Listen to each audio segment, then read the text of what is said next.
Good afternoon. আজকে বাড়িতে chicken আছে, কিন্তু ওই যে বলে না, চিকেন থাকলেও চিকেনের যে কি রেসিপি করব সেটাই মাথার মধ্যে কখনো কখনো আসতে চায় না। সেই রকমই আজকে আমার মাথার মধ্যে কিচ্ছু আসছে না যে চিকেন নিয়ে কি করব। ঝোল তো আমার ছেলে খাবে না, তার জন্য ভাবলাম যে যা ফ্রিজে আছে আর যা মশলা আমার হাতের মধ্যে মজুদ আছে সেই সব কিছু নিয়েই আজকে একটা রেসিপি করব। কি করব, কেননা আমার এটা এক্সপেরিমেন্ট, তাই জন্য নামও আমি জানি না। তাই চলো কেমন ভাবে চিকেনটা রান্না করবো আজকে তোমাদের সঙ্গে শেয়ার করি। চলো আমার রান্নাঘরে। কড়াই আমার অলরেডি গরম হয়ে গেছে, আর এর মধ্যে প্রথমে দিয়ে দেবো সাদা তেল। তার মধ্যে মেল্ট হতে দিয়ে দেবো এক টুকরো বাটার।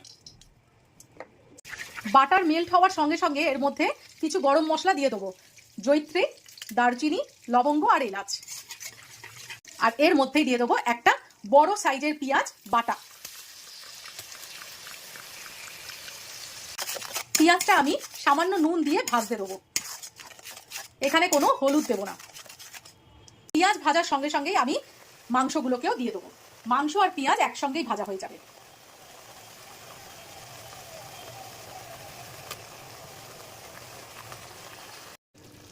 পেঁয়াজ আর চিকেন আমার অলরেডি খুব ভালো মতো ভাজা ভাজা হয়ে গেছে, আর পেঁয়াজ থেকে যে জলটা বেরিয়েছে তাতেই আমার চিকেনটা অলরেডি অনেকটা সেদ্ধ হয়ে গেছে। এইবারে একটা পেস্ট দিয়ে দেবো, এর মধ্যে আছে কাঁচা লঙ্কা, আদা, জিরে আর রসুন, আর কিচ্ছু না। এবার এইটা দিয়ে ভালো মতো কষবো। প্রথমেই বলেছি এর মধ্যে হলুদ যাবে না, শুধু সাদা সাদা হবে একটু।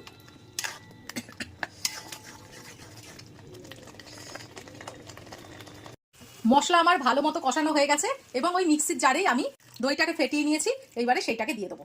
এবার দই সমেত মশলাটাকে আরো একটু সুন্দর করে কষিয়ে নেবো। এই সময় একটু ঢাকা দিয়ে দেবো। এই পাশে চিকেনের মধ্যে অলরেডি ঢাকা দিয়ে দিয়েছি, আর এই পাশে একটা ছোট্ট কড়াইয়ের মধ্যে আমি নিয়ে নেবো আরেকটু রিফাইন অয়েল।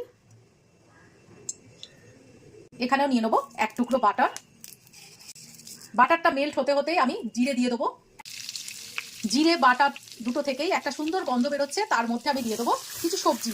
এখানে আমি হাফ ক্যাপসিকাম, হাফ পেঁয়াজ আর হাফ টমেটো আর কিছু কাঁচা লঙ্কা চিড়ে নিয়েছি। এর মধ্যে একটু আদাও দিয়ে দেবো। বেশি ভাজবো না, শুধু জাস্ট একটু হালকা করে সটে করে নেবো। দইয়ের যে জল বেরিয়েছিল আর পেঁয়াজের যে রস বেরিয়েছিল তাতেই অলরেডি মাংসটা আমার 50% সেদ্ধ হয়ে গেছে। এর মধ্যে আমি সামান্য একটু জল দেবো, বেশি দেবো না।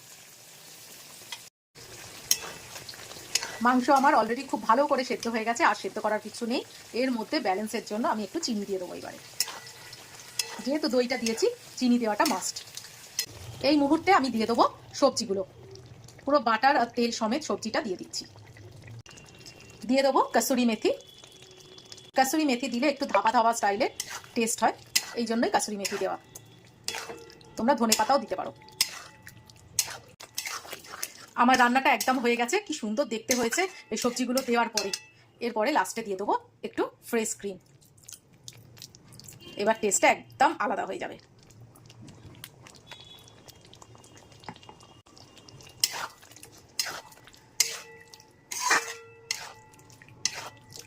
ওহ, দারুণ হয়েছে। মাঝে মাঝে নিজের মনের মধ্যে যা আসে সেই সব মশলা দিয়ে আর ফ্রিজে যা মশলা সবজি থাকে সেই সবজিগুলো দিয়ে রান্না করলে এইরকমই একটা অসাধারণ রান্না হয়ে যায়। এটা আজকে তার প্রমাণ হলো। সবসময় গতানুগতিক রান্না করার দরকার নেই, একটু এক্সপেরিমেন্ট করতেই হয়। ফ্রেশ ক্রিমটা দেওয়ার চেষ্টা করবে। ফ্রেশ ক্রিম দিলে কিন্তু এই যে কোনো রান্না, এই রকম ধরনের যে কোনো রান্না কিন্তু টেস্টটা সম্পূর্ণ পাল্টে যায়। আমি টেস্ট করে দেখলাম, দারুণ হয়েছে রান্নাটা। তো কেমন লাগলো অবশ্যই বলো, আর তোমরা এই রান্নার নাম দিও। আমি এরকম কিছু দিতে পারলাম না নামটা, আমি শুধু অন্যরকম একটু চিকেন করলাম, তোমরা কিছু নাম দিয়ে দিও। তো আশা করি ভালো লেগেছে। আজকের মতো বিদায় নিলাম, কালকে আবার একটা নতুন রান্না নিয়ে তোমাদের সামনে হাজির হব। টাটা।